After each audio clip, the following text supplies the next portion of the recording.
Well, welcome to the new year, second year students at Our Saviors and First Lutheran. And as we go through confirmation this year, I think it will be better to do this in person. So when that will be, I don't know yet, but it will be soon. And don't worry about scrambling to get there because we're going to give you several weeks lead time. And then when we return, we'll just talk about the videos for a little bit. So I want to do a video today on the confession part of the small catechism. And so I thought we'd start off with a really silly video on confession. Sunday morning at church. Everyone seated, and the service is about to begin. But before we start, Teresa J. Bachland, you've done some terrible, terrible things this week, haven't you? You've been sinning up a storm all week long. You've been really awful. Well, don't worry about all that now, Teresa. All you need to do is confess, and all will be forgiven. Well, yes, of course, technically, you're already forgiven. But you still need to confess, because you did bad things. Are we feeling confused? Well, we'll put a stop to that with a little help from Martin Luther. You see, early on in Martin Luther's life, he was plagued by immense guilt and would spend hours confessing his sins. He couldn't get enough. Often, Martin would leave confession only to return moments later, having remembered several more sins he excluded. He confessed so much that the priest sent him home, telling him to come back when he had committed a real sin. Martin was tortured by the fact that he could never name all the sins that he had committed, and neither can you, Teresa. There are just too many. What Martin discovered was that confessing wasn't enough. He had to learn to accept that God has already forgiven us.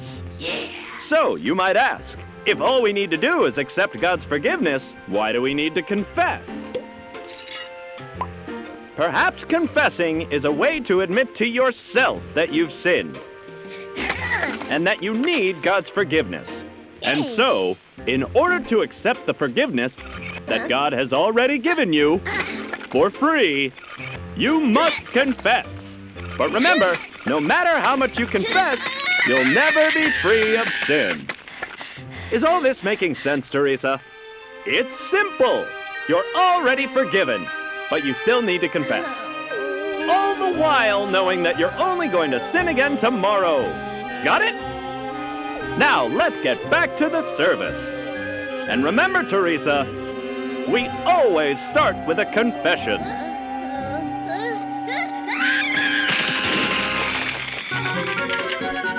Well, she'll definitely need to confess that next week.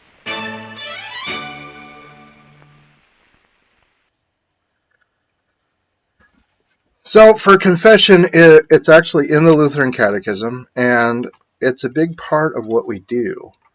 And the thing is that, it's not a sacrament, but it's really an extension of the two sacraments. I usually put it as part of communion because communion is more about confession than baptism is. But if you look very closely in many of the hymnals, they put it under baptism as something that you can do as just being baptized. And I think the reason why they do that is because not everybody communes, but it doesn't really matter. So, from the Catechism, what is confession? Confession consists of two parts. One is that we confess our sins. The other is that we receive absolution, that is forgiveness, from the pastor as from God himself. By no means doubt, but firmly believe that our sins are thereby forgiven before God in heaven. Which sins is a person to confess? Before God, one is to acknowledge the guilt of all sins, even those in which we are not aware, as we do in the Lord's Prayer. However, before the pastor, we are to confess only those sins which we have knowledge and which trouble us. And which sins are these? Here reflect on your place in life in the light of the Ten Commandments, whether you are father, mother, son, daughter, master, mistress, or servant, whether you have been disobedient, faithful, lazy, whether you've been harmed by anyone, word or deed, whether or not you have stolen, neglected, or injured anything. So the key here is these are the ones that are troubling you.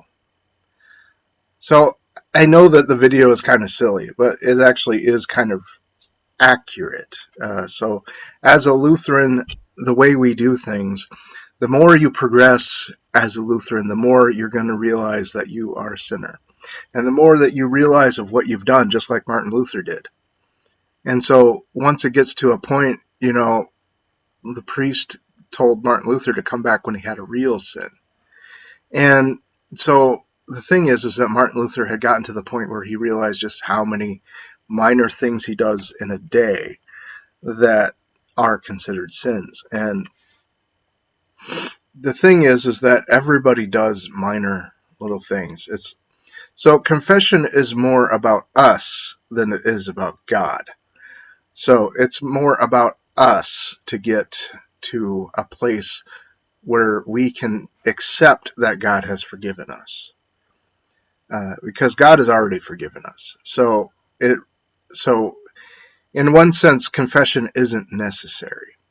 In another sense, it is completely and utterly necessary. And the reason for that is because we are flawed, and in order for us to accept the gift of forgiveness, we have to accept that we are saying we're sorry for the sins that we know about.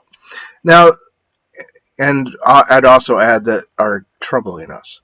So the reason for that is, and this is what makes us different than many other denominations, is in Psalm 19, verse 12. Part of the prayer is, "But who can detect their errors? Clear me from hidden faults." Now the reason why that's important is because why would you pray that if you know everything that you've ever done?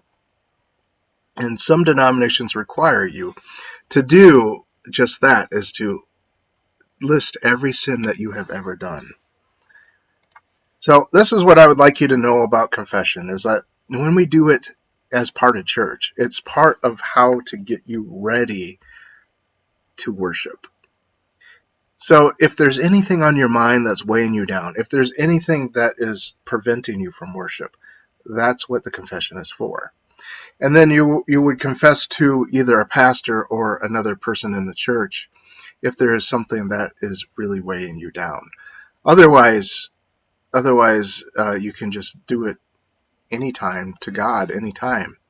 The reason to do it in those ceremonies is to help you to get through it. It's not really because God is not going to absolve you of the sin. It's more of a benefit to the person that's confessing. So it's a little different than the way some other denominations look at it, but we kind of look like they do. And so, like in our service, when we start with confession and forgiveness, what we're really doing is we're trying to say, we're getting rid of all of our baggage before we worship. And that's really what we're doing. And so basically, if there's something on your mind during that time of reflection, that's the time to bring it to mind. And you don't have to speak it out loud. It just has to be saying, "I'm sorry, God," in your mind. That's all that needs. All right, so keep posted. We will probably be resuming soon. All right.